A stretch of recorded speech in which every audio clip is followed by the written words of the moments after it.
राधा राधा राधा राधा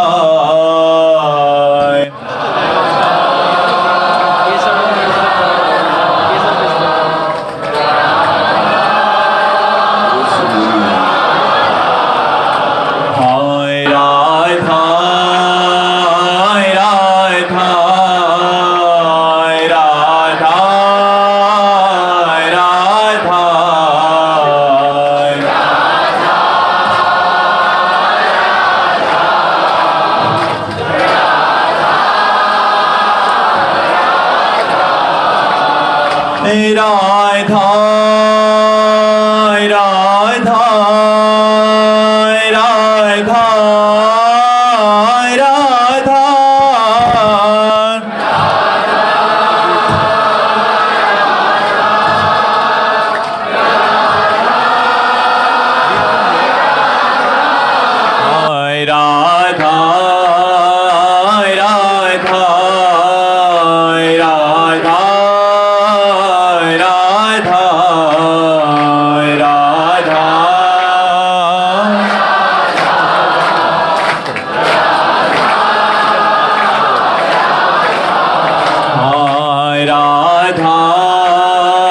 राधा राधा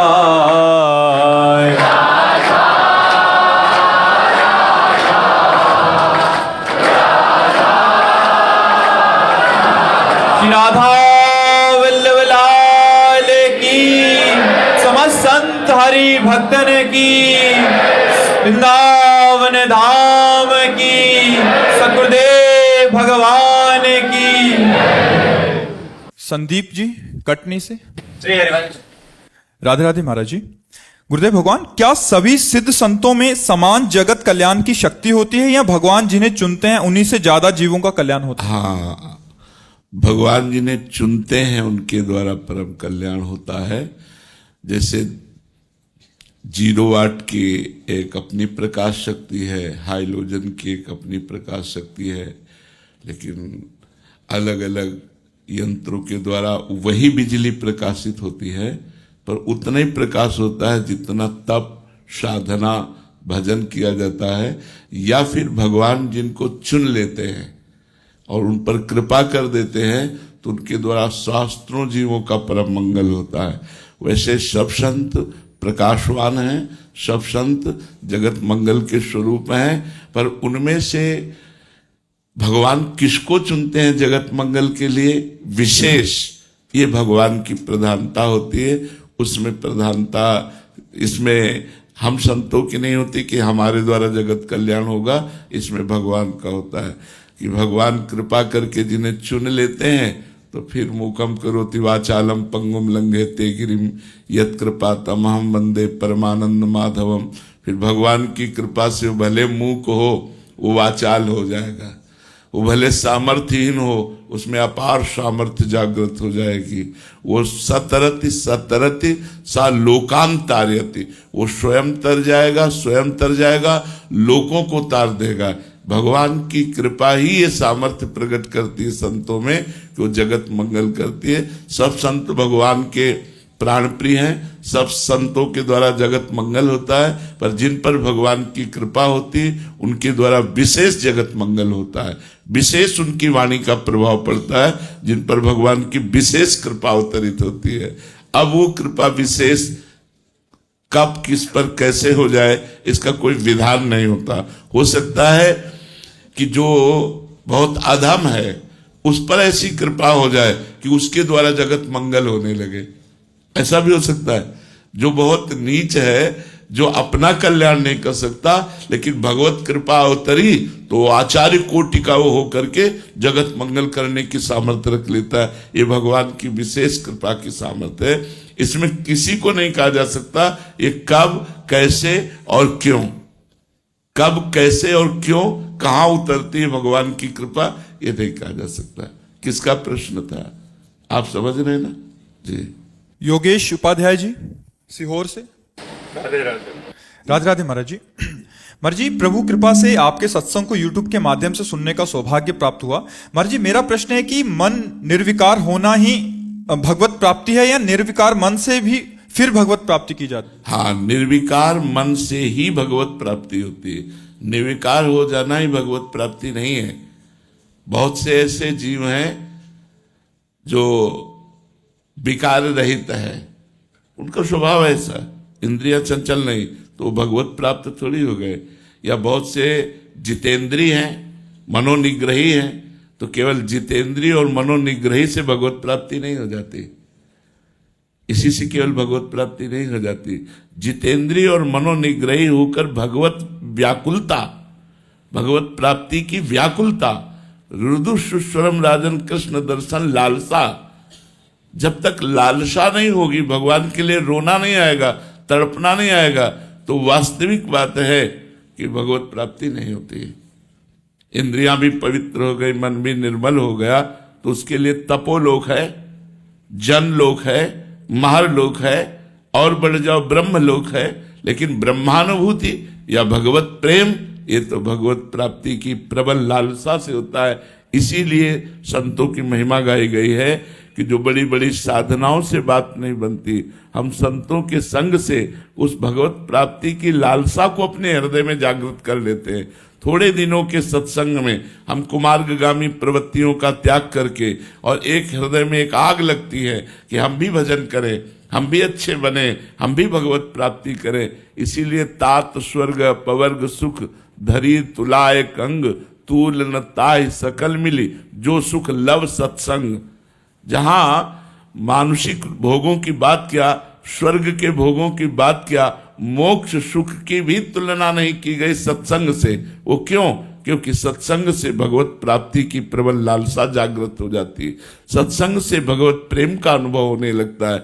इसलिए साधु समागम से बढ़ करके कोई लाभ नहीं कहा गया। और जिसे साधु समागम लाभ मिल गया, वो चाहे जितना अपवित्र मन बुद्धि वाला हो, एक दिन वो भगवत प्रेम की प्राप्ति की लालसा से युक्त हो जाएगा। भगवत प्रेम प्राप्ति की लालसा सबसे दुर्लभ बात है, सबसे दुर्लभ बात है भगवत प्रेम प्राप्ति की लालसा जी।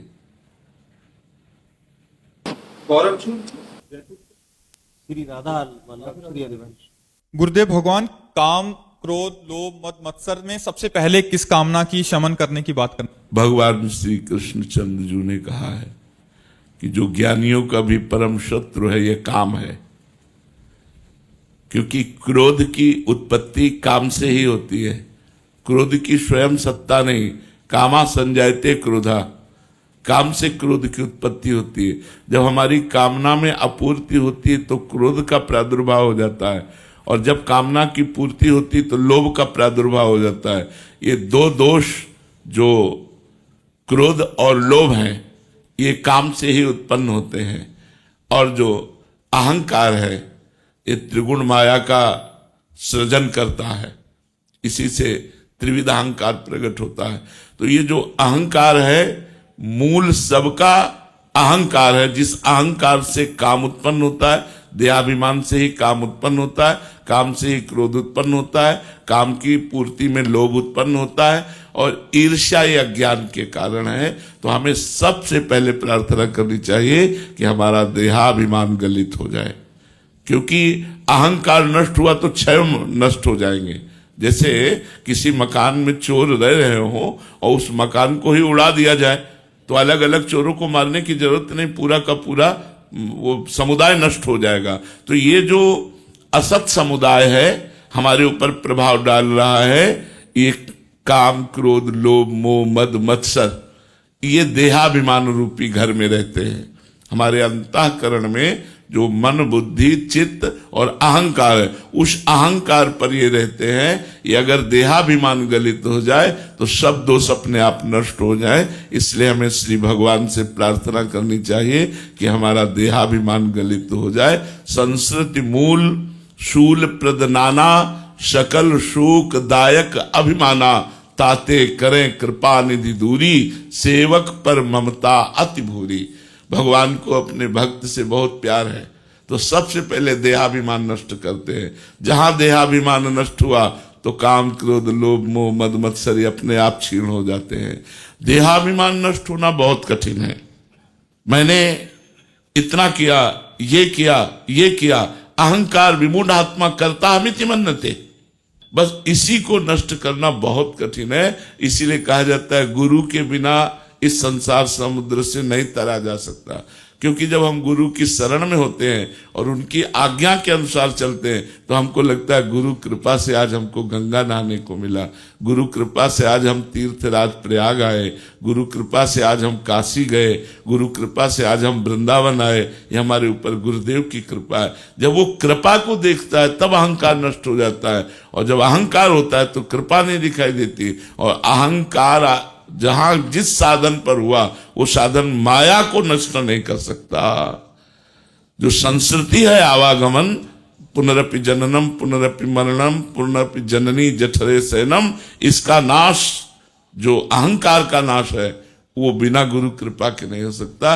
इसीलिए ध्यान मूलम गुरु मूर्ति, पूजा मूलम गुरु पदम, मंत्र मूलम गुरु वाक्यम, मोक्ष मूलम गुरु कृपा। मोक्ष मूलम गुरु कृपा। जब साधक गुरु कृपा से चलता है तब उसका अहंकार गलित हो जाता है, और जब स्वयं कोई साधना करता है तो अहंकार पुष्ट हो जाता है। अहंकार पुष्ट होने से आप बहुत बड़े पुण्यात्मा हैं, तीर्थ यात्रा किए हुए हैं, आप बहुत बड़े दानी हैं, आप बहुत बड़े परोपकारी हैं, तो आपको स्वर्ग मिलेगा, भगवत प्राप्ति थोड़ी हो जाएगी। हमारे लोक बने हुए हैं भगवान के, स्वर्ग लोक, महालोक, जनलोक, तपलोक, सत्यलोक, लेकिन आपको भगवत साक्षात्कार थोड़ी हो जाएगा। भगवत साक्षात्कार होता है अति दैन्य होकर के, जब रुदन प्रारंभ होता है प्रभु के लिए। ये बहुत बड़ी बात है। जब रहा नहीं जाता, जब जिया नहीं जाता, दरस बिन दुख न लागे नैन, जब से तुम बिछुरे पिए प्यारे कबहु न पायो चैन, ये भगवत प्राप्ति कराता है। या प्रबल मुमुक्षुता, मुझे मोक्ष की प्राप्ति हो जाए, अब मैं इस संसार के भोगों से ऊब गया हूं, अब मैं इस आवागमन के चक्र से थक गया हूं, अब मुझे जिज्ञासा है कि मोक्ष कैसे प्राप्त हो। ये अंदर आ जाना, ये सत्संग से ही आता है। तो बिना सत्संग के ये सदगुरु की प्राप्ति नहीं होती, और बिना सदगुरु की प्राप्ति के अहंकार गलित नहीं होता, और बिना अहंकार के गलित हुए मोक्ष या प्रेम की प्राप्ति नहीं होती। तो हमें सबसे पहले अहंकार के गलित होने की प्रार्थना करनी चाहिए। सुनीता जी सोनीपत से, राधे राधे महाराज जी। महाराज जी, धन की चाह नहीं है, पर समाज में रहते हुए तथा अपनों के वर्ताव के कारण धनी बनने की इच्छा जागृत होती है। कहीं इच्छा भगवान से दूर तो नहीं कर देगी, क्योंकि धन का दूसरा नाम माया है। हाँ, अर्थ ही अनर्थ का कारण है, लेकिन अर्थ ही धर्म की पूर्ति भी कराता है। अगर हम अधर्म के द्वारा धन कमाएंगे तो हमारी बुद्धि को भ्रष्ट कर देगा।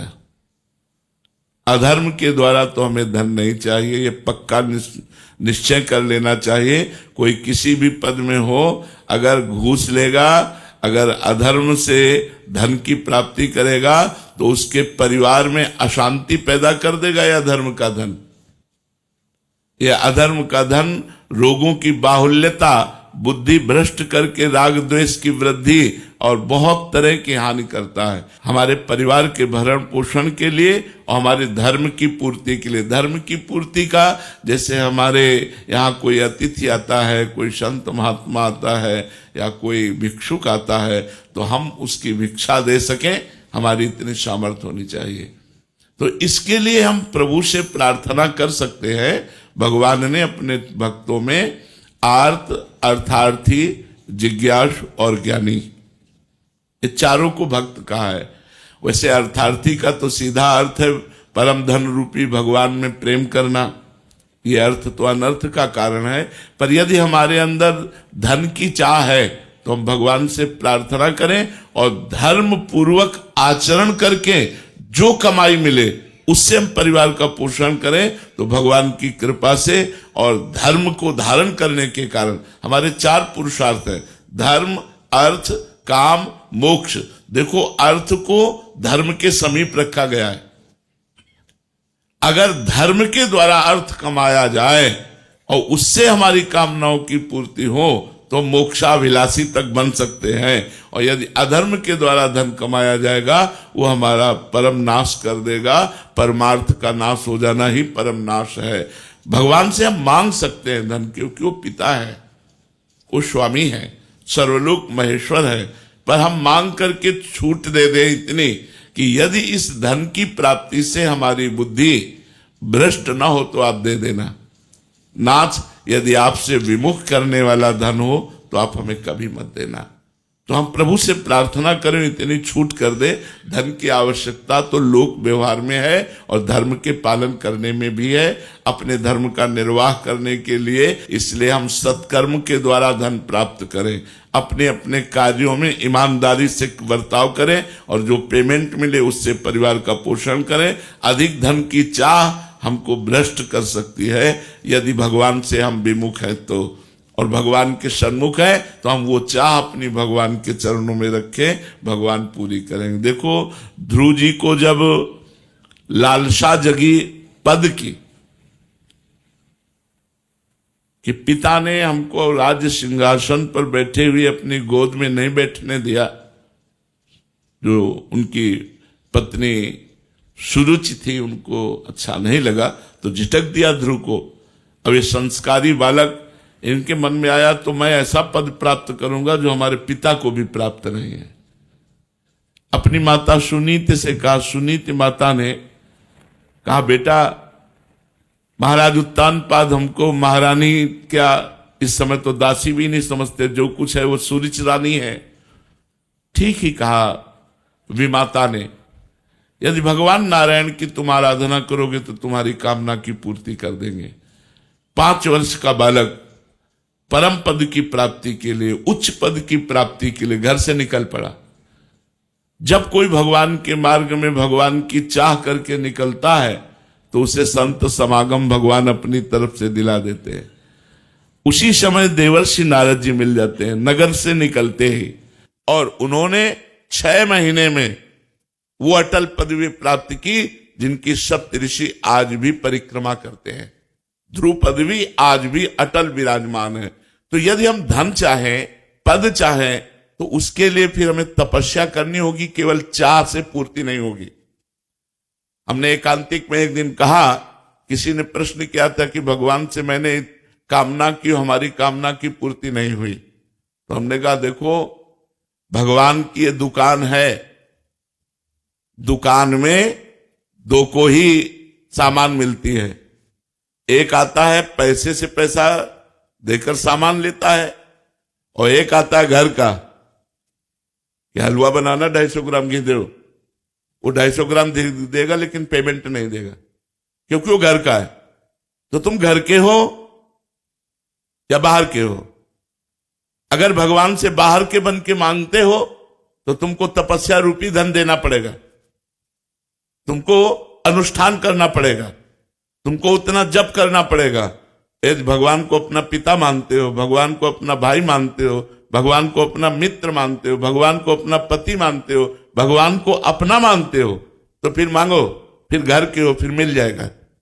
लेकिन हृदय से प्रीति करके, भगवान सर्वांतर्यामी हृदय में बैठे, बाहरी बात नहीं देखते कि प्रभु आपके सिवा मेरा कोई है नहीं, और ये बात लाखों से वो कहता है कि मैं आपका हूं, मैं आपका हूं। ऐसे हमारे भगवान नहीं। भगवान सर्वांतर्यामी है। अगर एक भरोसा, एक बल भगवान के प्रति है तो तुम मांग के देखो, हमें तो लगता है बिना मांगे सब पूरा हो जाता है। आप अगर भगवान को अपना मानोगे तो बिना मांगे आपकी कामनाएं पूर्ण होंगी, मांग लोगे तो भी पूर्ण हो जाएंगी। और या फिर भगवान को अगर सही भाव में अपना नहीं मानते हो तो आपको तपस्या करनी पड़ेगी, आपको अनुष्ठान करना पड़ेगा, आपको व्रत करने पड़ेंगे, तब आपको वो प्राप्त होगा जो मांग रहे हो। ऐसे थोड़ी मिल जाएगा। ऐसे किसी दुकान में जाके बोलो, वो दे देगा क्या?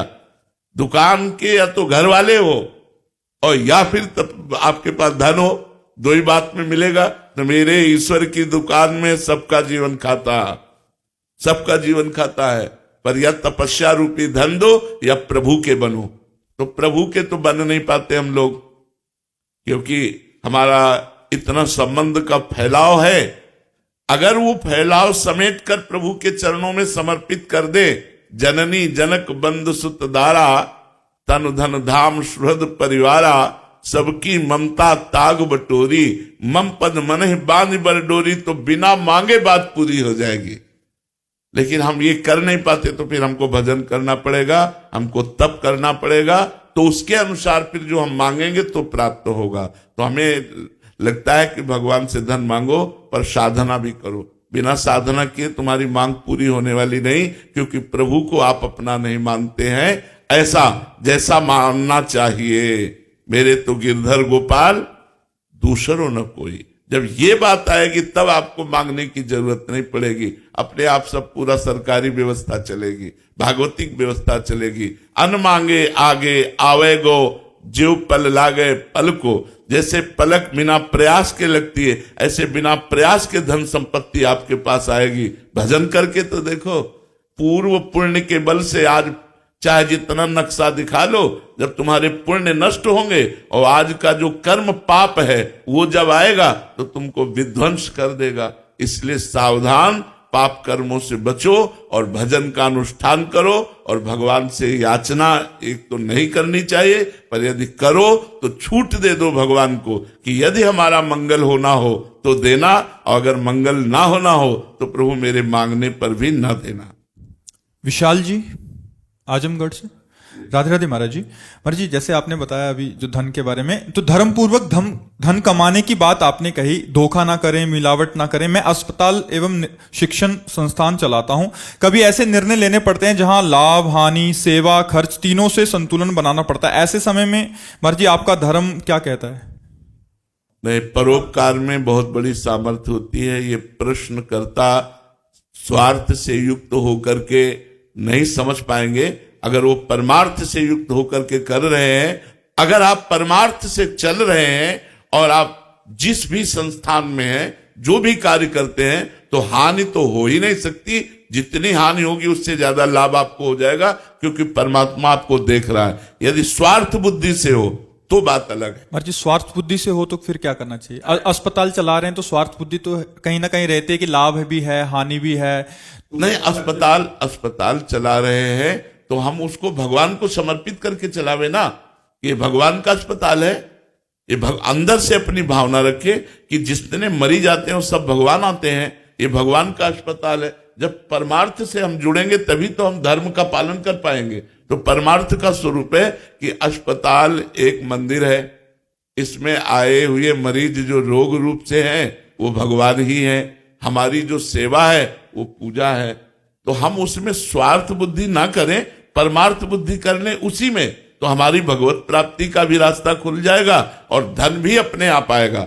ये हम आपको सच्ची बात कहते हैं, यदि आप 500 रुपए परहित में खर्चा करेंगे तो 5000 रुपए आपकी जेब में आ जाएंगे, इसमें कोई संशय नहीं है। और वो विधान कुछ भी बने। क्या आज तक आपको हानि का अनुभव हुआ? कभी नहीं।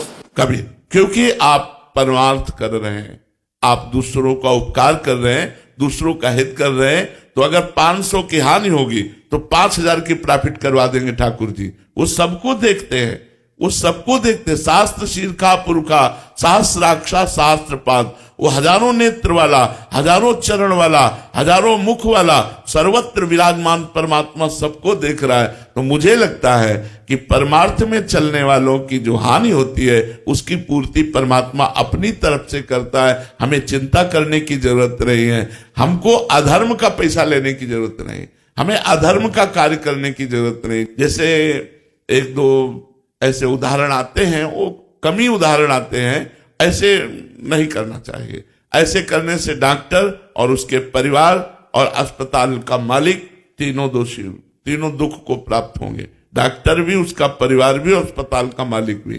तो इसलिए हमें चाहिए अपने अस्पताल में धार्मिक प्रक्रिया बनाए रखें, भागवतिक प्रक्रिया बनाए रखें। तो धर्म के द्वारा जो धन आएगा वो आपका मंगल करेगा और आपके पूरे परिवार का मंगल करेगा। और आपको कभी सोचना नहीं पड़ेगा, आपको कभी टेंशन नहीं होगी। पक्की बात, हमारी बात मान लीजिए, जो धर्म से चलता है उसको कभी टेंशन नहीं होती, कभी सोचना नहीं पड़ता। और जो अधर्म से चलता है वो चाहे जितना उपाय कर ले, वो बिना शोक में, बिना भय, बिना चिंता में गए वो बच नहीं सकता। वो भय चिंता शोक को प्राप्त होगा। धर्मो रक्षति रक्षिता, धर्म स्वयं धर्म से चलने वाले की रक्षा कर लेता है। आपका क्या अनुभव है?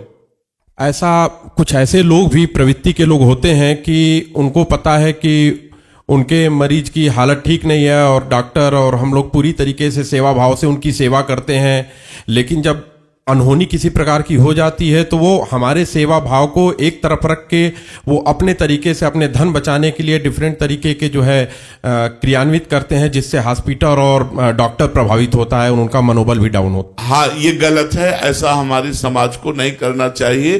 पर हमारी तरफ से प्रार्थना है कि डॉक्टर यदि अपनी पूरी जो विज्ञान शक्ति प्राप्त किए है उस शक्ति के द्वारा मरीज की सेवा करता है, पूरी व्यवस्था करता है। भगवान तो है नहीं ना डॉक्टर। अगर उस मरीज को दुख ही भोगना है प्रारब्ध में, या उस मरीज को मर जाना है, तो ना डॉक्टर बचा सकते हैं, ना डॉक्टर व्यवस्था कर पाएंगे कि वो उसको दुख ना प्राप्त हो, क्योंकि उसका प्रारब्ध है। अभी लोग नहीं जानते, इसलिए तोड़ फोड़ भी अस्पताल में मचा देते हैं, डॉक्टर के प्रति खिलाफ बात भी कर देते हैं। लेकिन कुछ ऐसे पॉइंट है, मतलब सब जगह नहीं होंगे हम कहते हैं, लेकिन कुछ ऐसे पॉइंट हैं जिनमें डॉक्टरों को और अस्पताल के मालिकों को समझना चाहिए कि केवल धन ही हमारे लिए सब कुछ नहीं है। एक दिन मृत्यु आएगी और आपका शरीर छूटेगा और आप जो कर्म कर रहे हैं उनका फल आपको भोगना पड़ेगा। इसलिए धर्म से करो, इसलिए धर्म से करो, दूसरों पर दया करो, दूसरों की जितनी सुख व्यवस्था कर सकते हो उतना करो तो बहुत अच्छा रहेगा। डॉक्टर पदवी भगवान की दी गई है। हमारा समाज कहता है डॉक्टर तो भगवान का स्वरूप है। इतनी बड़ी पदवी दे दी गई, तो अब आपके ऊपर है। जैसे ऑपरेशन थिएटर में मरीज को ले जाया जाता है, तो हमें जैसा लगता है कि मरीज और डॉक्टर और नर्स, इसके सिवा कोई नहीं होता। ऑपरेशन थिएटर में मरीज के घर वाला तो कोई होता ही नहीं है। अब आप ही उसके पूरी जिम्मेदार हैं। जैसा चाहे आप व्यवहार करें, उस समय आप परम पवित्र बुद्धि रखकर पूरी ताकत लगाकर उस मरीज को बचाने की कोशिश करें। ना बचे वो उसका प्रारब्ध, ना ठीक हो उसका प्रारब्ध। तो हमें लगता है कि जो हमारा जन समाज है वो इस बात को भी समझे कि डॉक्टर कोई भगवान नहीं कि वो बचा ही लेगा, वो प्रयास करेगा। अगर उसका प्रयास असफल होता है तो फिर डॉक्टर को दोष नहीं देना चाहिए, अस्पताल को तोड़ना फोड़ना नहीं चाहिए, क्योंकि प्रारब्ध भोग भी तो है। प्रारब्ध भोग कहां जाएगा? वो तो भोगना ही पड़ेगा। अवश्य में भोक्तव्यम कृतम कर्म शुभाशुभम। तो दवा भी तभी काम करेगी जब प्रारब्ध भोग ठीक होना होगा। डॉक्टर का भी प्रयास तभी सफल होगा जब प्रारब्ध भोग ठीक होना होगा। तो इसलिए जन समाज को चाहिए कि बहुत विवेक के द्वारा काम करे। जी अविनीश जी अयोध्या जी से। राधे राधे महाराज जी। गुरुदेव भगवान, आप बार बार कहते हैं कि हमारे न रहने पर हमारे वचन एवं राधा नाम रहेगा, आप उसी मार्ग पर चलने का प्रयास कीजिएगा। परंतु यदि स्वयं अर्जुन, जो श्री कृष्ण जी की गीता, कृष्ण नाम और संपूर्ण शक्तियों के धारक थे, वे भगवान के वैकुंठ प्रस्थान करते ही एक क्षण में शून्य हो गए, भीलों से हार गए, तो अर्जुन जैसा महायोद्धा भगवान के ना रहने पर वियोग में प्राप्त हो गया, तो हम जैसे मनुष्य आपके तो ये बात ध्यान रखो, मोरे मन प्रभु विश्वासा, राम ते अधिक राम कर दासा। सुना या चौपाई? हाँ, भगवान से भी बढ़कर भगवान के संत जन होते हैं, क्योंकि भगवान अपनी बात भले विसार दे, अपने भक्ति की बात कभी रद्द नहीं होने देते। अपनो परण विसार भगत को पूरो परण निभाओ। आज भी आप देख लीजिए जितने लोग आए हुए हैं, इनमें से कितने हैं ये तो मुझे पता नहीं कि मोबाइल से पहले सुधार हो गया और आप आए बाद में, है ना? हाँ, तो आप देखो वाणी काम कर रही कि नहीं कर रही। हम आप तक, आप हम तक लेट पहुंच पा रहे हैं, लेकिन हमारी वाणी आपके पास पहुंच करके आपके जीवन को उन्नति में ला रही है, गंदे आचरणों से आपको बचा रही है, आपको आनंद के मार्ग में, भगवत मार्ग में ला रही, जो अनंत जन्मों की सुकृतों के बाद मिलता है। बिना भगवान की असीम कृपा या संत कृपा के इस मार्ग में कोई कदम नहीं रख सकता। अतिशय कृपा राम की हुई, पांव देह यह मार्ग सोई। तो आप देखो, मोबाइल से सुना है आपने और आपका परिवर्तन हो गया, आज मिले आकर के, लेकिन कई महीने से मोबाइल की जो कृपा हुई, उस कृपा से आप सुधर गए कि नहीं? तो अगर हम ना रहेंगे तो हमारी वाणी आपका कल्याण करेगी, पक्का करेगी। आप ये विश्वास रखिए, यदि आप वाणी श्रवण करेंगे तो जैसे हम यहां बैठे बोल रहे हैं ऐसे मोबाइल में भी बैठे बोल रहे हैं। गुरु अखंड मंडलाकारम व्याप्तमेन चराचरम तत्पदम दर्शतम इन तस्मै श्री गुरुवे नमः। जो अखंड मंडल में व्याप्त है तो मोबाइल में भी तो व्याप्त है। पक्का विश्वास वालिए। अर्जुन और भगवान श्री कृष्ण लीला करने आए थे। हम लीला करने नहीं आए, हम उनकी लीला गाने आए हैं। हम उनकी लीला का प्रताप बताने आए हैं।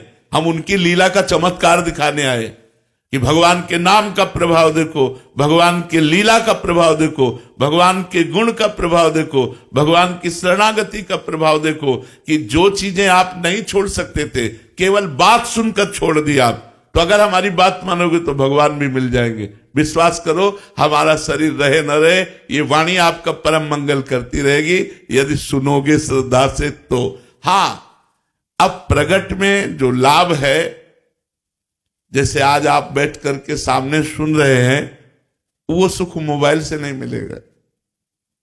पर यही तो सौभाग्य होता है प्रगट में, जितने दिन हम संत समागम ले सके, ये परम लाभ की बात। आज जो आप सौभाग्य प्राप्त कर रहे हो वृंदावन की पावन भूमि में, इस राधा केली कुंज में बैठ करके जो आप भागवतिक प्रश्नोत्तरों का आनंद ले रहे हो, ये मोबाइल में तो रहेगा, लेकिन प्रगट में जिस रज में बैठकर जो आनंद ले रहे हो, ये आनंद नहीं मिलेगा।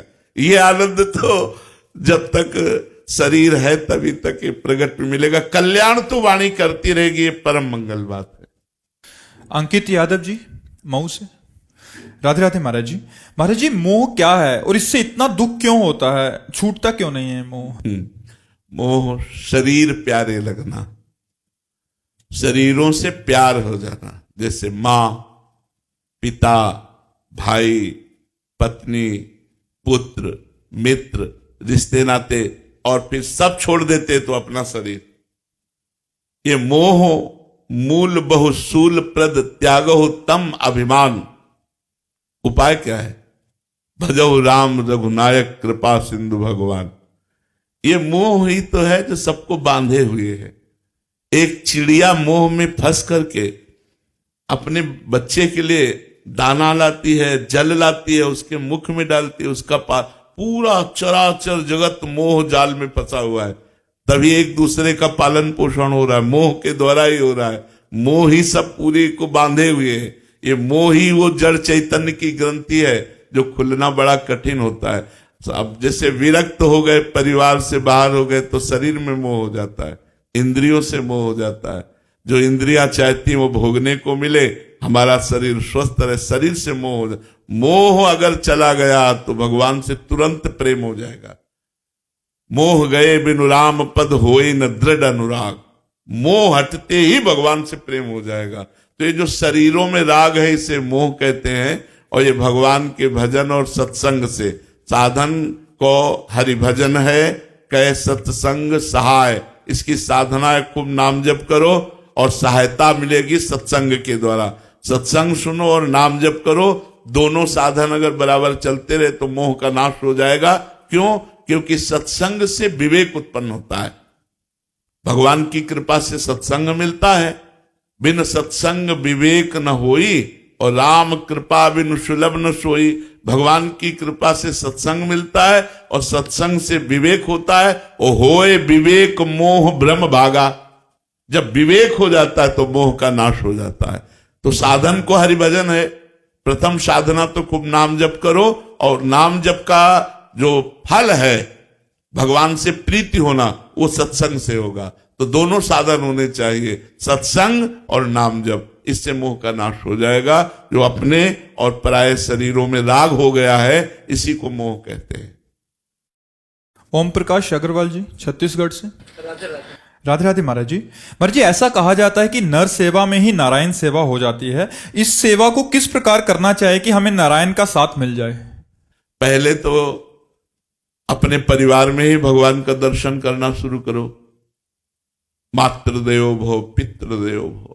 मेरी माँ मेरे लिए भगवान है, मेरा पिता मेरे लिए भगवान है, फिर मेरा भाई, फिर मेरी बहन, मेरी भाभी, मेरे परिवार के लोग, सबके हृदय में भगवान विराजमान है। पहले परिवार में देखो भगवान को, और खूब धर्म पूर्वक धन कमाओ, और जिस अपने परिवार की कामना की पूर्ति करो। फिर अचानक आपको अगर कोई मिल जाता है, सेवा का मतलब कैसा होता है, जैसे आप कार से जा रहे हैं, कोई एक्सीडेंट हुआ पड़ा है, अब आपका कर्तव्य बनता है, डरो मत कि कानून में कहीं हमको न फंसा लिया जाए, डरो मत, अब कूद पड़ो, उसको अपनी कार में डालो और तुरंत अस्पताल ले जाओ, उसकी व्यवस्था करो। आपने देखा कोई गाय बहुत कष्ट में पीड़ित है, आप आसपास कहीं गौशाला हो, उसको पहुंचाओ, उसकी सेवा। ऐसा कोई भूखा है, कोई बीमार है, कोई ऐसी अव्यवस्थित स्थिति में जिसमें आपकी जरूरत है, अब आप अपने सुख का त्याग करके, अब हमारा काम है कि हमें ड्यूटी में पहुंचना है, लेकिन आज हम अब्सेंट हो जाएंगे, जो दंड मिलेगा भोग लेंगे, लेकिन ये एक्सीडेंट हुआ पड़ा है, इसको जरूर हम व्यवस्थित करेंगे। यह है नारायण की सेवा। अचानक आपको कोई सेवा मिल जाती है, उस सेवा को कभी मत छोड़िए। वो भगवान ने आपको सेवा दी है, अगर वो सेवा आप कर लिए तो भगवान की प्रसन्नता प्राप्त हो जाएगी। एक बार श्री स्वामी एकनाथ जी महाराज महाराष्ट्र के गंगोत्री से जल लेकर के रामेश्वर जी जा रहे थे और उनके साथ भी बहुत से संत भक्त जन थे। रामेश्वर पहुंचने ही वाले थे कि रास्ते में देखा एक जीव गधा, वो पैर तड़पड़ा रहा है, जबान बाहर निकाले हुए, प्यास से व्याकुल मरणासन स्थिति में। और सब लोगों ने देखा, लेकिन वो तो रामेश्वर के लिए चले गए। वो वहां बैठ गए और उसका जो गर्दन है अपनी गोदी पे रखा और पूरा जो गंगोत्री से जल लाए थे पिला दिया उसको। तो और लोगों ने कहा कि आप इतनी मेहनत करके गंगोत्री से जल रहा है और रामेश्वर भगवान तो नजदीक थे, वहां नहीं चढ़ाया और इस गधे को पिला दिया। उपहास करके वो चले गए। वो तो वहां पिंडी में जल चढ़ाए और यहां साक्षात भगवान शंकर प्रकट हो गए और कहा धन्य है जो तुमने मुझे पहचान लिया। तो हर जीव में भगवान विराजमान है। यदि कभी कोई तुम्हें ऐसा जीव मिल जाए, मनुष्य मिल जाए जो ऐसी परिस्थिति में पड़ा हो, तो आप उसकी सेवा कर दे, तो नर में ही नारायण विराजमान है। ये पक्की बात, इसमें कोई संशय नहीं। वासुदेवा सर्वमिति समात्मा सुदुर्लभा, जो सर्वत्र भगवान को देखता है वो बड़ा महात्मा माना जाता है। तो ऐसा करना चाहिए, समझ रहे हैं, अपने परिवार की सेवा। इसके अलावा अचानक कोई आ जाए, अचानक कोई ऐसी परिस्थिति में देखें, तो आप उसकी सेवा में टूट पड़े। अपने फिर हित की बात ना सोचे कि यार ड्यूटी नहीं जाएंगे तो आज हमें अब्सेंट लग जाएगी, पेमेंट कट जाएगी। नहीं नहीं, आज हमें भगवान ने ड्यूटी दी है, अब हम भगवान की सेवा करेंगे। जी गीता व्यास जी।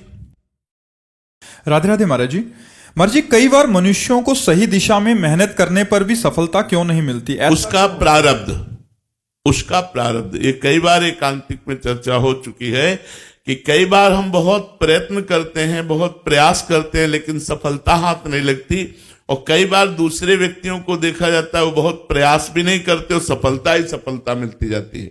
इसमें उनका जिसे प्रारब्ध हम कह रहे हैं उसे किस्मत कहते हैं, उसे भाग्य कहते हैं, उसे दैव कहते हैं। वो प्रारब्ध यदि आपका बुरा है, आपको दुख देने वाला है, तो आप लाख प्रयास करें, आपको असफलता ही हाथ लगेगी। और प्रारब्ध सही है तो थोड़े से प्रयास में सफलता आपको प्राप्त हो जाएगी। इसीलिए हम कहते हैं नाम जप करो जो आपके प्रारब्ध को ठीक कर सके, जो आपको विपत्ति से बचा सके, जो भारी से भारी असफलता में भी हमको सुखपूर्वक जीने की राह दे दे, वो है भगवान का नाम। यदि नाम जप करोगे तो हम माना कि प्रारब्ध जोरदार है, वो असफल करेगा, लेकिन आपको उस असफलता में भी आनंद का अनुभव होगा। देख लीजिएगा, आपको उसमें भी सुख की अनुभूति होगी, आपको भारी विपत्ति में भी कृपा का अनुभव होगा। ये नाम जप के द्वारा आप देख लीजिए। बिना नाम जप के तो फिर हमें भोगना पड़ेगा, जैसा हमारा प्रारब्ध है उसके अनुसार भोगना पड़ेगा। इसमें प्रारब्ध प्रबल होता है। प्रयत्न कितना भी कर लो, अगर आपका बुरा प्रारब्ध है तो आपको दुख ही मिलेगा, असफलता ही मिलेगी, पराजय ही हाथ लगेगी, कितना भी प्रयास कर लो। तो हम प्रारब्ध हमारा कर्म है, हम उसको इस समय मिटा नहीं सकते, क्योंकि वो बिल्कुल छूटा हुआ बाण है, वो लगेगा। अब हमको ये कि वो लगे और हम दुखी ना हो, विपत्ति आवे, असफलता आवे और मैं दुखी ना हो, उसका उपाय है भगवान का नाम जप। इसलिए हम कहते हैं राधा राधा जपो, फिर देखो कौन सी बाधा आपको परास्त करती है। जहां राधा वहां कोई बाधा नहीं। जी अमय शर्मा जी भोपाल से। राधे राधे महाराज जी। महाराज जी, मैं हर श्वास के साथ सीताराम नाम का स्मरण मानसिक जाप को श्रेष्ठ मानते हुए करता हूँ। कुछ समय से मेरे ललाट पर कंपन एवं अंदर की ओर खिंचाव महसूस होता है। मुझे किसी प्रकार का दर्द महसूस नहीं होता। ये जाप मैं सतत ब्रह्मचर्य का पालन करते हुए करता हूँ। कृपया मार्गदर्शन करें कि महाराज जी। बहुत सुंदर चल रहे हैं आप, बहुत सुंदर। बड़े भगवान की कृपा है आपके ऊपर। पहली बात तो मैं सुन के प्रसन्नता हुई कि मानसिक नाम जप कर रहे हैं आप, सर्वोत्तम बात ये। दूसरी बात प्रसन्नता हुई कि कलिकाल में गृहस्थी में रह करके ब्रह्मचर्य का पालन, ये तो बहुत सर्वोत्तम बात कि गृहस्थी में विषय भोगों में रह करके भी हम विषयों का सेवन ना करें। धन्यवाद, सबसे बड़ा धन्यवाद कि विषय, हम लोग विषयों के सेवन से डरते हैं, दूरी बना के रखते हैं। आप उन्हीं विषयों के बीच में रहकर ब्रह्मचर्य रहते हैं। जो भी गृहस्थ ऐसा कर रहे वो विशेष धन्यवाद के पात्र, विशेष धन्यवाद के पात्र। और जो ये भागवती कंपन आदि है, जो खिंचाव आदि है, इससे कोई फर्क नहीं पड़ता। ये और आनंद की प्राप्ति कराएगा। भजन से जो भी हमारे शरीर में कुछ भी होता है वो और आनंद की प्राप्ति कराता है, दुखद नहीं होता। क्योंकि अपने लोग भी उसी मार्ग में चल रहे हैं। कई प्रकार की शरीर की जो प्रक्रिया है वो बदलती देखी जाती है कि कई प्रकार से झटके लगने, कई प्रकार से ऐसा होता है, पर वो आनंद वर्धन करने वाला होता है। उसको किसी डॉक्टर से सलाह लेने की जरूरत नहीं है, वो अपने आप आनंद बढ़ता चला जाएगा। जिसे एकदम पूरे शरीर में रोमांच हो जाना, झटका लग जाना या सिर घूमने लगना और अंदर ही अंदर मतलब एक ऐसे जैसे कुछ चल रहा हो, इस तरह की प्रक्रियाएं होती हैं, पर वो आनंद वर्धन करने वाली होती हैं। आपके ऊपर बहुत कृपा है और अब गुप्त रखिएगा और निरंतर भजन परायण रहिएगा। अनमोल जी। राधे राधे महाराज जी। महाराज जी, यदि सब कुछ ईश्वरी लीला है तो फिर मानवीय प्रयास की क्या भूमिका है? क्या समर्पण भी पूर्ण निर्धारण नहीं? आपने सब कुछ ईश्वरी लीला क्या देखी, क्या माना आप ईश्वरी लीला? भगवान ने 3 प्रकार के कर्म बनाए। पशु नहीं कर्म कर सकता, मनुष्य कर सकता है। वो अपने केवल प्रारब्ध को भोगता है। आपका प्रारब्ध भोग भी है, संचित कर्म भी है और क्रियमाण भी है। क्रियमाण माने नया कर्म। और नया कर्म करने के लिए आपको किसने रोका? आप नए कर्म का अनुष्ठान कीजिए। मनुष्य जन्म नए कर्म के लिए मिला है, इसमें भगवान की क्या बात? भगवान जो करेंगे वो अच्छा करेंगे। किसके विषय में कहा गया? परिणाम। भगवान ने आज्ञा की, कर्मण्येवाधिकारस्ते मा फलेषु कदाचन। तुम फल के अधीन मत बनो, कर्म करो। कर्म करने का अधिकार आपको है। शास्त्रीय पद्धति के अनुसार, धर्म के अनुसार, भारतीय कानून व्यवस्था के अनुसार आप कर्मानुष्ठान करो, कर्म का अनुष्ठान करो। इसके लिए कहाँ भगवान की लीला है? इसमें क्या रोका गया है? मनुष्य को कायर बनने के लिए थोड़ी कहा कि सब भगवान की सब लीला हो रही तो हम भी। ऐसा तो साधु महात्मा भी नहीं कहते। वो भी सुबह से शाम तक अपने धर्मानुष्ठान, नाम जब इसमें सब लगे रहते हैं। तो आप गृहस्थ में हैं, आपको कर्मानुष्ठान करना चाहिए। नवीन नवीन कर्म करो, उत्साह पूर्वक धन कमाओ और अपने परिवार का और हमारे भारतीय समाज की सेवा करो। अब जैसे धन बढ़ गया तो लाखों गौओं का लोग पोषण कर रहे हैं, बड़े बड़े अस्पताल खुलवाए हुए हैं। तो ये सब करो। धन बढ़ जाए तो इसका सदुपयोग करो। अगर धन नहीं उतना है तो अपने परिवार का पोषण करने के लिए धर्मपूर्वक धन कमाओ। ऐसा कब कहीं कोई आदेश नहीं हुआ है कि तुम भगवान की लीला मान करके आलसी बने रहो, कायर बने रहो। ऐसा नहीं है। समझ पा रहे हो आप हमारी बात? मनुष्य शरीर क्रियमाण नवीन कर्म करने का अधिकार रखता है। इसलिए नवीन कर्म करो और अच्छी उन्नति को प्राप्त हो। प्रारब्ध भोग हमारा हमको दुख सुख देगा, लेकिन नवीन कर्म हमारा प्रारब्ध भोग से बचा करके भगवान की भी प्राप्ति करा देगा। इसलिए हम नवीन कर्म का अनुष्ठान करें और सुख पूर्वक जीवन व्यतीत करें। नैना झा जी। राधे राधे महाराज जी। महाराज जी जब मुश्किल में थी तो कभी शिव जी से बोला, कभी दुर्गा जी से बोला, कभी राम जी से बोला, तो काम कहीं तो बन जाए ऐसा। तो पर महाराज जी ऐसे अलग अलग भगवान को बदलना तो कोई देवता नाराज तो नहीं हो जाएगा, पहले मुझसे बोली फिर अभी उससे? नहीं तो काम भी पूरा हो गया क्या? काम तो नहीं हुआ महाराज जी। कैसे हो जाए? शिव जी को पुकारा तो वो देखने लगे, पहले को दूसरे को पुकारा तो शिव जी ने देखा वो दूसरे के पास जा। देखो हम एक आपको उदाहरण बताते हैं, अगर एक कुत्ता इस दरवाजे में पड़ा रहे कहीं जाए ना, तो उसका ना जाना हमको इतना प्रेरित करेगा कि वो एक दिन भूखा भले रह जाए, दूसरे दिन से भूखा नहीं रहेगा। रोज दरवाजे पर निकलने पर जब हमको पता चलेगा कि ये कहीं किसी के दरवाजे नहीं जाता, केवल मेरे ही दरवाजे पे पड़ा रहता है, तो उसका पड़ा रहना हमारे ऊपर भारी हो जाएगा और हमारा कर्तव्य बन जाएगा कि यार इसको रोटी दे दो। जब कहीं जाता और अगर ये पता है 4 दरवाजे पे जाता है तो भूखा रह जाएगा, क्योंकि वो समझेगा उनके दरवाजे में मिल गया होगा, वो समझेगा उनके दरवाजे में मिल गया होगा। तो इसीलिए हमको भगवान की अनन्य भक्ति करना चाहिए। किसी एक भगवान को पकड़ लो, भगवान बहुत नहीं, तत्व में एक ही भगवान है, अवतार में, रूप में, लीला में अनेक रूप धारण किए हुए हैं और ये सब संसार रूप भी भगवान ही है। तो हमें एक रूप भगवान का पकड़ना चाहिए कि जैसे गोस्वामी तुलसीदास जी कहते, बने तो रघुवर ते बने और बिगड़े तो भरपूर, तुलसी औरन ते बने ता बनवे पे धूर। यदि बने तो भगवान श्री राम के बनाए बने, अगर किसी और भगवान के बनाए बने तो उसमें धूल पड़े, मुझे नहीं चाहिए, तभी अनन्यता आएगी। एक हम आपको उदाहरण बताते महाभारत का। उपमन्यु नाम के एक ऋषि थे,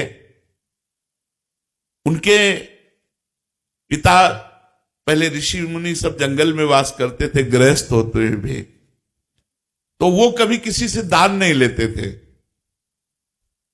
तो एक दिन उपमन्यु जी उस ऋषि के घर गए बालकों के साथ खेलते हुए, जिनके जजमान थे, तो वहां उनको सुंदर दूध पीने को मिला जो कभी जीवन में नहीं मिला था, क्योंकि जंगली फल मूल से गुजारा करने वाले ऋषि थे।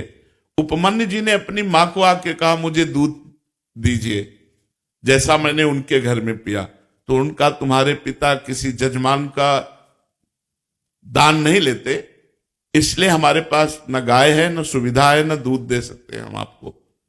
वो हट कर लिए तो एक जंगली चावल होता है, उसको पीस करके उन्होंने पानी में पिलाया कि लो। तो उनका, नहीं ये दूध नहीं है। तो उनका, अगर तुम्हें दुग्ध ही पान करना है तो भगवान शंकर की आराधना कर।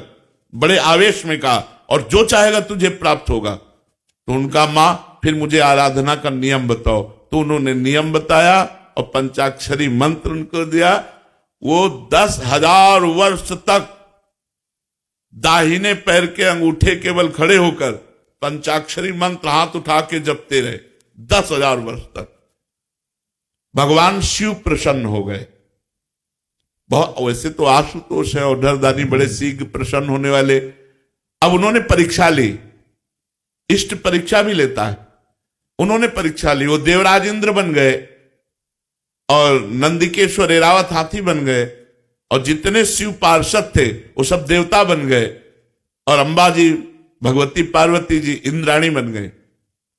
और उनका वरम ब्रूह, नेत्र खोलो और वरदान मांगो। उन्होंने नेत्र खोला, देखा है तो देवराज इंद्र का समाज, उनका जो तुम्हारी इच्छा वो मांग लो। तो उन्होंने प्रणाम किया और कहा, देवराज इंद्र और समस्त देव समाज, आपके चरणों में प्रणाम है, पर आप जाइए, मुझे आपसे नहीं चाहिए, मुझे भगवान शिव से चाहिए। चूंकि भगवान शिव ही थे तो उपहास करने लगे। तो उनका, सावधान, मैंने ना आपको बुलाया है, ना मैंने आपसे मांगा है, आप स्वयं आए हो तो हम आपको नमस्कार करके वापस भेज रहे हैं। पर यदि आप हमारे इष्ट की निंदा करेंगे तो आप ऐसा ना समझिए, हमारे इष्ट के मंत्र में इतनी ताकत है कि मैं एरावत सहित तुम्हें अभी भस्म कर दूंगा। अब चूंकि भगवान शिव थे तो डरने वाले तो थे नहीं, फिर उपहास करने लगे शिव का। तो एक अघोर मंत्र है भगवान शिव का। हम लोग जब संन्यास मार्ग में थे तो उस मंत्र का परिचय हमें प्राप्त है। अगर ये सिद्ध हो जाए तो जो चाहे वो सो कर सकता है। तो उन्होंने तुरंत हाथ में जल लिया। जो ही अघोर मंत्र का संधान किया तो नंदिकेश्वर प्रकट हो गए और उस जल को रोक लिया और कहा, इष्ट मंत्र से इष्ट पर प्रहार करते हो। तब देखा तो भगवान शंकर, पार्वती और समस्त पार्षदगण तो उनका त्राहिमाम शरणागत वत्सल भगवान शिव रक्षा करो। हमने तो देवराज इंद्र समझकर प्रहार किया। बोले नहीं वत्स, मैं तुम्हारी परीक्षा लेने आया था कि देखें तुम एक निष्ठ हो या केवल अपनी चाह पूर्ति करने वाले, जैसे आपने प्रश्न किया। अब बोलो क्या चाहते हो। तो उनका जो हमारी कामना थी उसकी पूर्ति होनी चाहिए। तो उनका क्षीर समुद्र से, जिसमें भगवान शयन करते हैं, उस क्षीर समुद्र से रोज तुम्हें दुग्ध आएगा। और अजरश्चैव अमरश्चैव, और जब तुम हमें याद करोगे मैं प्रकट हो जाऊंगा। तो अनन्य निष्ठा से ही वस्तु की प्राप्ति होती है। ये जो कि लक्ष्मी जी से बना तो बना, नहीं तो पार्वती जी से बना तो बना, फिर भद्रकाली से बना, कि कोई ना कोई तो सुन ही लेगा, कभी तो कोई नहीं सुनेगा। मर जी हमारी स्थिति ऐसी है कि जैसे आपसे राधा नाम सुना कि एक केवल राधा नाम जपिए और सारी बात बन जाएगी, तो राधा। कहीं हनुमान जी का सुना कि मतलब भूत प्रेत निकटना है, फिर शिव जी का सुना कि जल चढ़ाओ तो ऐसा उसकी एक देखो तत्व एक है तो एक से ही काम बन जाएगा। जब तक एक में नहीं लगोगे तब तक आध्यात्मिक उन्नति नहीं होगी। आप ये पक्का समझ लीजिए। एक भरोसो, एक बल, एक आस विश्वास, एक राम घनश्याम हित, चातक तुलसीदास। एक जगह कहीं लग जाओ, एक जगह लग जाओ। अगर आप राधा राधा कहते हो तो सारे विघ्नों की शांति और समस्त कामनाओं की पूर्ति हो जाएगी। चुपचाप लगो। अगर आप राम राम कहते हो तो वैसे ही लाभ प्राप्त होगा। आप शिव शिव कहते हो तो वैसे ही लाभ प्राप्त होगा। हमारे भगवान के अनंत नाम है, अनंत रूप है। हम अनंत रूपों की आराधना नहीं कर सकते। किसी एक रूप को पकड़ो, किसी एक नाम को पकड़ो। इसीलिए गुरु बनाया जाता है कि गुरुदेव जो नाम रूप मंत्र दे देंगे वही हम भगवान की आराधना करेंगे, तभी सफलता प्राप्त होती है। तो अब प्रारंभ में तो वैसे सबकी भक्ति ऐसी होती है, लेकिन अगर आप वास्तविकता में लाभ लेना चाहते हो तो आपको एक में आना पड़ेगा। किसी एक भगवान के रूप को चयन कर लो, एक नाम चयन कर लो और उसी से बेड़ा पार हो जाएगा। परी राजपूत जी भोपाल से। राधे राधे महाराज जी। महाराज जी, जब से आपसे एकांतिक वार्तालाप में जो भी कोई प्रश्न करता है तो आप श्री जी के ध्यान में लीन होते हैं। प्रश्न के पूर्ण होने से पूर्व ही आपके द्वारा दिया गया उत्तर अत्यंत सटीक और त्रुटिहीन होता है, जिससे हमारे संशयों का निवारण होता है। हमें तत्काल आनंद की अनुभूति भी होती है, एक अद्भुत बल मिलता है। आपके प्रति हमारा विश्वास और सुदृढ़ होता जाता है। आपके उत्तर को सुनकर ये विचार आता है कि उत्तर कौन दे रहा है, क्या वो प्रश्न श्री जी तक पहुंचता है? ये हमें खुद नहीं पता। हमें खुद नहीं पता कि ये क्या प्रश्न करेंगे और यहां से क्या उत्तर आएगा। जैसे आप सुन रहे ऐसे हम सुन रहे। हम भी श्रोता हैं, वक्ता नहीं है। वक्ता कोई और है जो प्रश्न पूरा होते होते उत्तर दे देता है। वो जगत गुरु भगवान है। हमारी सामर्थ्य नहीं है। भगवान की शरण में है। जो भगवान आपको सरल भाषा से उत्तर दिला देते, उसी से आपका मंगल हो रहा है। अब विद्वान तो है नहीं। अगर हम विद्वान होते तो हम उत्तर देते। हम विद्वान है नहीं, तो अंदर से बैठकर मूकम करोति वाचालम पंगुम लंघयते गिरिम यत कृपा तमहम वंदे परमानंद माधवम। वो जगत गुरु भगवान सबके हृदयों में विराजमान है। वही यहाँ हृदय में विराजमान होकर उत्तर देता है, जिससे आपका मंगल हो रहा है, आपका लाभ हो रहा है। देखो, जरूरी नहीं है कि सर्जन से काम चलेगा। कभी कभी सर्जन जहां फेल हो जाते हैं वहां झोला छाप काम कर जाता है। आपका मंगल हो रहा है, हमारा समाज सुधर रहा है, बस हमें इतने से मतलब है। हमें लगता है समाज को भगवान ही मंगल में वचन सुना करके कल्याण कर रहे हैं। हमारी सामर्थ्य तो नहीं है, वही भगवान उत्तर देते हैं। मंगल प्रसाद जी। श्री हरिवंश राधे राधे महाराज जी। महाराज जी, पूर्व के प्रारब्ध के कारण आए हुए कष्ट को क्या हम विभिन्न दैविक अनुष्ठानों द्वारा या सकाम भक्ति द्वारा मिटाया जा सकता है? नहीं। जो प्रारब्ध बन चुका है वो कर्म नहीं मिटाया जा सकता। जो केवल कर्म है, संचित कर्म या क्रियमाण, इनको मिटाया जा सकता है। प्रारब्ध बन गया नहीं मिटाया जा सकता। अवश्य में भोक्तव्यम कृतम कर्म शुभाशुभम, भोगना पड़ेगा। प्रारब्ध जो बन गया उसे भोगना पड़ेगा। बहुत पक्का होता है प्रारब्ध और बड़ा दुखदाई होता है, लेकिन अपने दुख को ही सुख मान लिया है। मानना नहीं तो है, तुमने सुख को भोगा इसलिए दुख भयावह लगता है। हमने सुख को भोगा नहीं, दुख को ही सुख मान लिया, तो अब कोई परेशानी नहीं लगती, चाहे जितना दुख आवे। मर्जी सामान्य जीव का एक ही लक्ष्य होता है कि भक्ति करेंगे, हम मस्त रहेंगे, आनंदित रहेंगे, सुखी रहेंगे। आप मस्त रहेंगे, लेकिन आपका कर्म जो प्रारब्ध बन गया शरीर को, चूंकि आप कह रहे हो हम मस्त रहेंगे, वो आप नहीं, आप शरीर को लेके बोल रहे हैं ना। आप शरीर को लेके बोल रहे हैं कि हम मस्त रहेंगे। शरीर को लेके मस्त नहीं रह सकते। प्रभु के लेके मस्त रहोगे, आत्मा को लेकर मस्त रहोगे, परमात्मा को लेके मस्त रहोगे। शरीर को लेके कभी कोई मस्त नहीं रहा। विनाश हुआ, दुख हुआ, विपत्ति आई तो बहुत परेशानी हो गई। हमें बहुत कष्ट होगी। आपकी पीड़ा से शिष्य जनों को बहुत कष्ट होता है, या जो आपको सुनते हैं उनको बहुत कष्ट होता है? नहीं, हमें बिल्कुल पीड़ा नहीं बच्चा। हम देखो, अच्छा बताओ, तुम चेहरे से बताओ, हम बात कर रहे हैं, क्या हम पीड़ा युक्त दिखाई दे रहे हैं? आप बताओ। हम कोई मजाक नहीं कर रहे कि हम कोई थोड़ी देर के लिए दिखावा कर रहे हो, कोई ऐसा नहीं। ये पीड़ा है, शरीर में है, मेरे में नहीं। मैं हर समय पीड़ा रहित रहता हूं। अब पीड़ा का मतलब समझते हो? जैसे थप्पड़ मारा गया तो मुझे लगेगा कि मेरे थप्पड़ मारा गया, लेकिन उसका दुख नहीं होगा। ये दर्द कर रहा है, दर्द है, लेकिन इसका दुख नहीं है। अब इसका दुख हो तो अभी मैं व्याकुल हो जाऊं तो एकदम मस्त, एकदम मस्त। जीवन भर जो भगवान की शरण में रहे उसका यही फल मिला है कि हर कष्ट, हर दुख एक गले लगा करके मुस्कुराते हुए चलना भगवान के मार्ग में। तो प्रारब्ध भोग अगर कटता तो ये सब क्यों होता?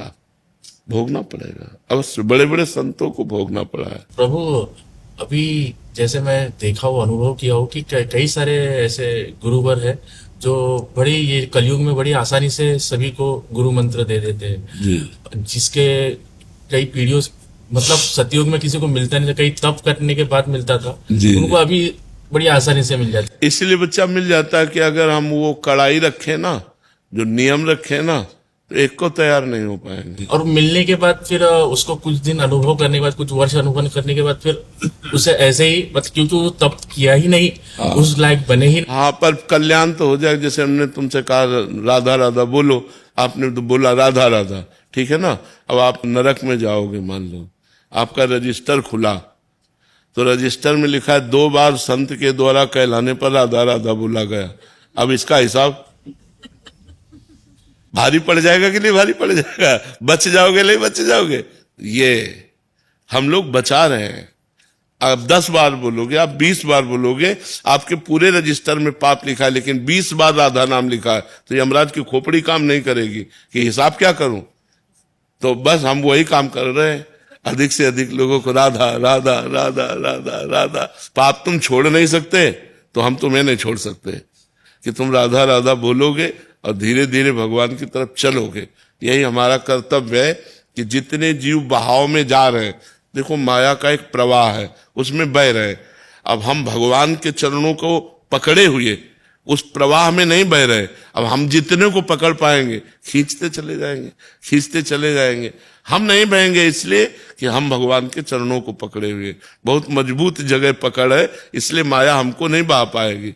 जितने माया में बह रहे, जो हमारे पंजे में आ गए, वो पकड़ राधा राधा राधा बोलो राधा।